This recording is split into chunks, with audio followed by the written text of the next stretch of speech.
बढ़ेंगे। प्रयागराज में राजूपाल हत्याकांड के मुख्य गवाह उमेश पाल की हत्या के बाद से बाहुबली अतीक अहमद मुश्किल में आ गया है। उमेश पाल की हत्या का सीधा आरोप अतीक अहमद पर लगा।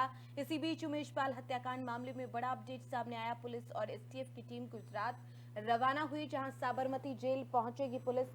साबरमती जेल में अतीक से पूछताछ की जाएगी टीम की तरफ से।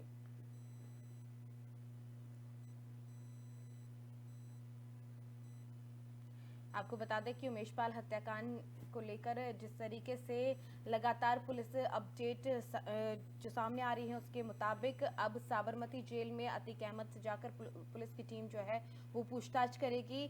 आपको बता दें कि मामले में अतीक अहमद सीधे आरोपी के तौर पर देखा जा रहा है और उसी हिसाब से पुलिस की तरफ से अब आगे पूछताछ की जाएगी। गुजरात के लिए एसटीएफ और पुलिस की एक टीम रवाना हुई है, जो कि साबरमती जेल जाकर वहां पर अतीक अहमद से मामले में पूछताछ करेगी। बाकी आरोपियों से भी कोशिश की जा रही है उन्हें गिरफ्तार कर पूछताछ करने की, क्योंकि पुलिस लगातार इस मामले में दबिश दे रही है और आरोपियों को गिरफ्तारी की कोशिश की जा रही है। शाइस्ता प्रवीण पर इनाम भी घोषित कर दिया गया है।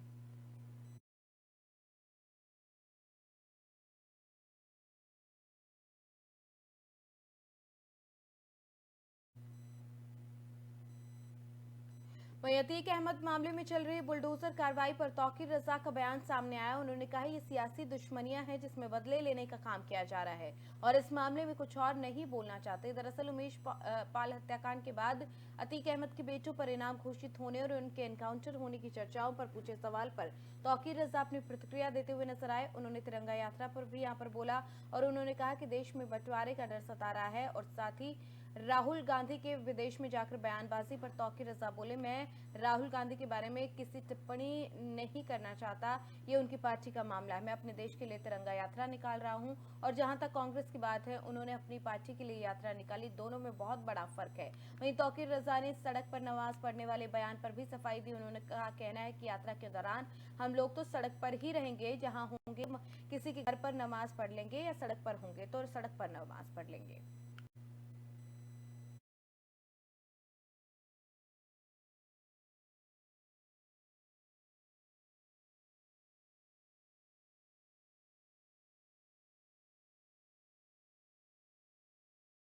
वो तो असल में जो मुल्क में नफरतों का माहौल बना दिया गया है, कत्ल गारतगरी का माहौल बना दिया गया है।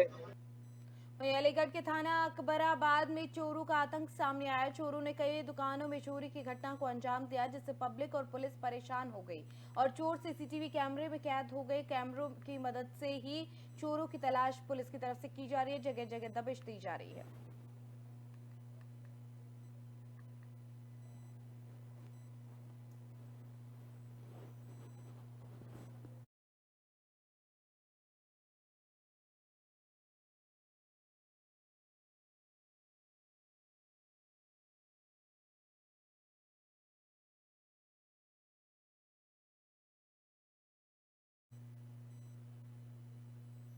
हमीरपुर में अज्ञात कारणों के चलते अधेड़ ने ट्रेन के सामने कूदकर आत्महत्या कर ली और मौके पर ही अधेड़ की दर्दनाक मौत हो गई, जिसके बाद सूचना मिलने पर पुलिस मौके पर पहुंची और मामले की जांच शुरू कर दी गई है।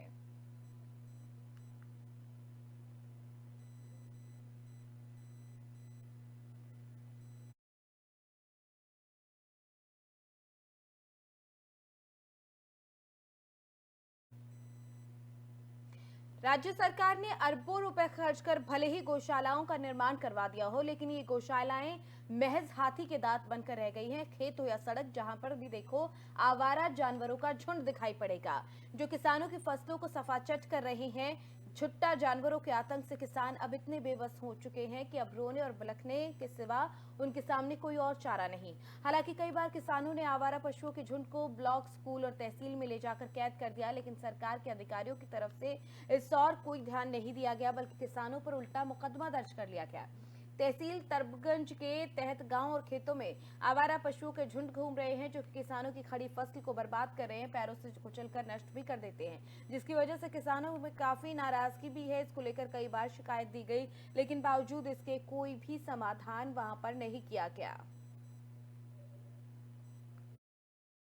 तरबगंज तहसील में कुछ जानवर बंद किए गए हैं और वहाँ पर मुझे जब पता लगा तो और मैंने जानकारी प्राप्त की, वहाँ पर सीओ तरफगंज और मनकापुर एसडीएम और तहसीलदार साहब वहाँ मौजूद हैं, किसान भी हैं, उनसे वार्ता चल रही है, उनकी व्यवस्था कराई जा रही है। इसके अलावा मुजहना ब्लॉक में और कुछ और स्कूलों में संज्ञान में आया है कि वहाँ इस तरीके से बातें हुई हैं, बच्चों बंद किए गए हैं, पढ़ाई प्रभावित हुई है, उनको समायोजन के लिए प्रयास किया जा रहा है। क्या नाम है आपका?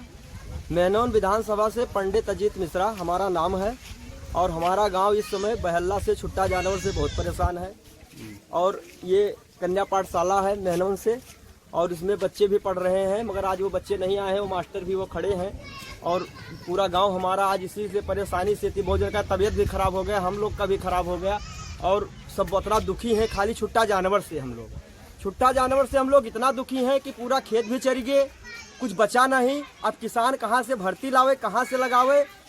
किसान समझ लो इस समय बहुत ठगा महसूस करते हैं। कितना साहब पकड़े हैं?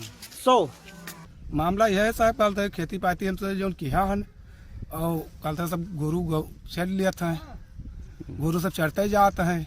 गौशाला में ले जाओ तो गौशाला में कर्मचारी लोग कहते हैं ये नहीं कहते यार व्यवस्था करते 1000 रुपया दो, 2000 दो, 3000 दो तो रखी। तो किस तरीके से फसलों को तबाह करते हैं छुट्टा जानवर? तबाह तो ये साहब ये 12 मास करते, 24 घंटा ये चढ़ते ही रहता है। 12 बजे 1 बजे 2 बजे तक रखाए के बाद तब बहुत चढ़ जात खेत, इतनी भर्ती लागती है, हमसे तबाह कौनो विषय जीत है। क्या ये मारने के लिए भी दौड़ते हैं? हाँ, हमारे लिए साहब कब दौड़ते हैं, एक जानवर है जो मार दें फाट जाए, कल से जगह न रह जाए, हाथी पचौनी बाहर आई जाए। समस्या साहब ये है, बहलन से बहुत ज़्यादा समस्या है। वो रात में 10-11 बजे तक सबको चरत हैं, बांस बल्ली सब टूट आते हैं, लाठी भाला कको डराता ही नहीं है। गौशाला में ले जाए थे, गौशाला वाले कहते हैं गौशाला हमार फुल है, हम गौशाला में यहाँ न रह पाए, ऐसे हमें सबका बहुत परेशानी है, आत्महत्या करे के यहाँ। अब खबर अलीगढ़ से, जहां पर एक सोशल मीडिया पोस्ट के जरिए देश के प्रधानमंत्री और देश के कुछ और बड़े नेताओं को लेकर एक पोस्ट किया गया। इस विवादित पोस्ट की वजह से बीजेपी कार्यकर्ताओं में काफी रोष हुआ और वो इकट्ठा हुए और थाने में इसकी शिकायत दी गई है और आरोपियों के खिलाफ कड़ी कार्रवाई की मांग की गई है।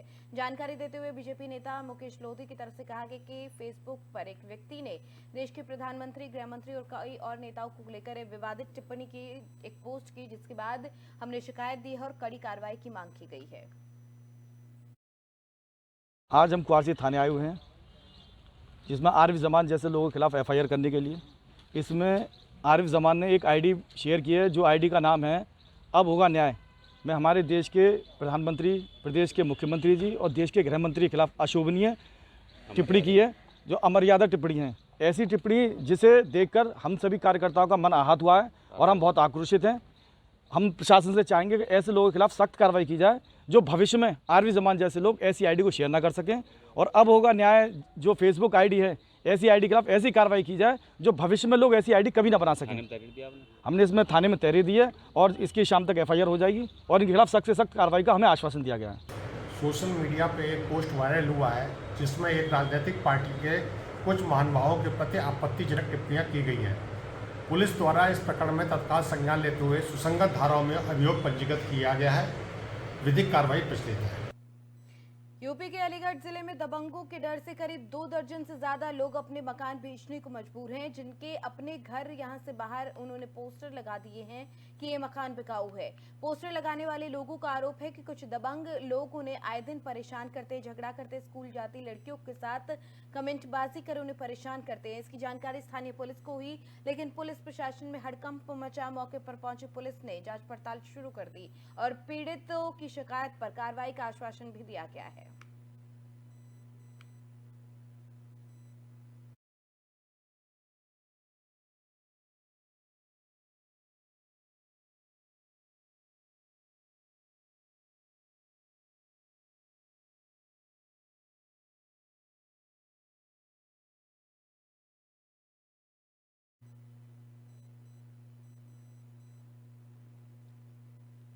चलिए, यूपी की खबरों में फिलहाल मेरे साथ इतना ही। आप देखते रहिए एफएम न्यूज़। नमस्कार।